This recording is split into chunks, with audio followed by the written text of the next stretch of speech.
Magandang gabi po. Narito na po ang magiging lagay ng panahon ngayong gabi at bukas ng Miyerkules, January 17, 2024.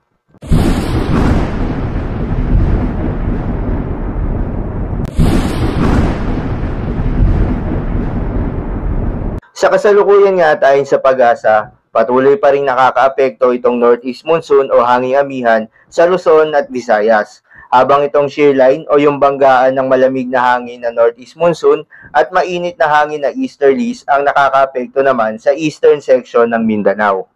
Kaya asahan sa Mindanao ang maulap na kalangitan na may kalat-kalat na pagulan at pagkidlat pagkulog.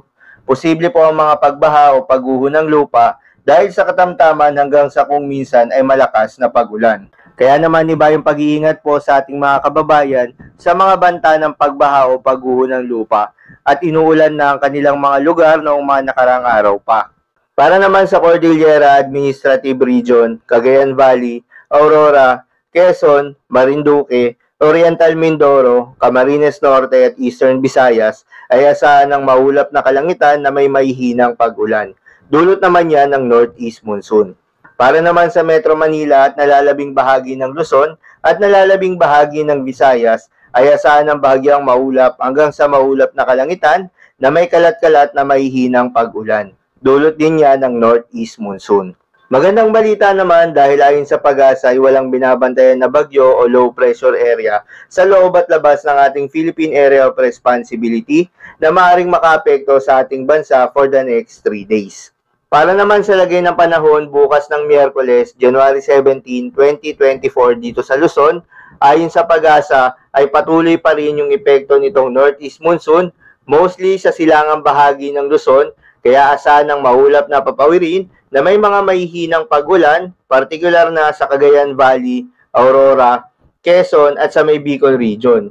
Para naman sa Metro Manila at nalalabing bahagi ng Luzon, ay asahan ng partly cloudy to cloudy skies na may mga tsansa ng mga mahihinang pag-ulan. Para naman sa lagay ng panahon sa Visayas at Mindanao, inaasahan sa may Samar provinces, Northern Samar, Eastern Samar at Samar, itong kalakasan ng Northeast Monsoon. Patuloy naman yung maulap na papawirin na may tsansa ng mga mahihinang pag-ulan sa may silangang bahagi ng Mindanao, partikular na sa may Caraga at Davao Region.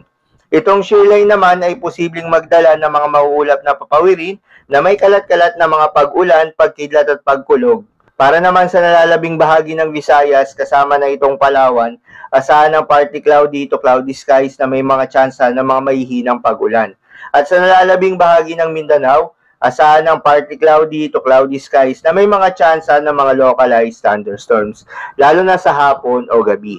Para naman sa lagay ng mga dagat baybayin, ayon sa Pag-asa ay may nakataas pa rin na gale warning, particularly sa mga seaboards ng Northern Luzon, Eastern seaboards ng Central at Southern Luzon, Visayas at Mindanao.